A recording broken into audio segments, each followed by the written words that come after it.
Hello friends, welcome to my channel Vikas GK tutorial.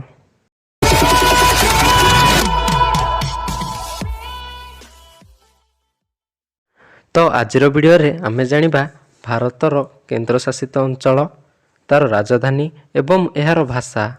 तो 1 number केंद्रशासित अंचल अंडमान एवं निकोबार द्वीपपुंज। यार राजधानी होची पोर्ट ब्लेयर एवं भाषा इंग्राजी। 2 नंबर केंद्रशासित अंचल चंडीगढ़। यार राजधानी होची सेई चंडीगढ़ एवं भाषा पंजाबी। 3 नंबर केंद्रशासित अंचल दादरा नगर हवेली एवं दामन डिउ।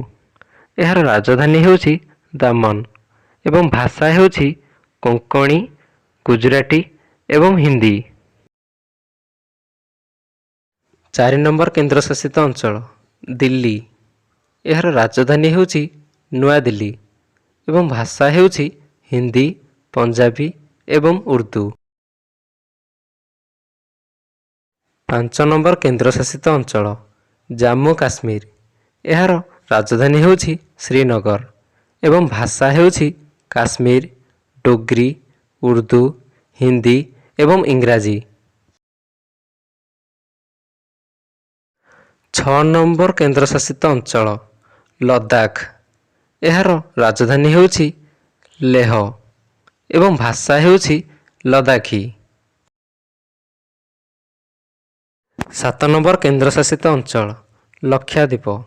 यार राजधानी होची कभारती एवं भाषा होची इंग्राजी। 8 नंबर केंद्रशासित अंचल बा शेष नंबर केंद्रशासित अंचल होची पुडुचेरी। यार राजधानी होची सेई पुडुचेरी एवं भाषा होची तमिल एवं इंग्राजी। तो आम भारत में 8टी केंद्रशासित अंचल अवस्थित। 1 नंबर अंडमान एवं निकोबार द्वीपपुंज। 2 नंबर चंडीगढ़। 3 नंबर दादरा नगर हवेली एवं Daman Diu. 4 number Delhi. 5 number Jammu Kashmir. 6 number Ladakh. 7 number Lakshadweep. 8 number Puducherry. एहिभଳି नुआ नुआ वीडियो देखिबा पई सब्सक्राइब करंतु आम चैनल को एवं पाखरे थिबा बेल आइकन को दबाई दियंतु।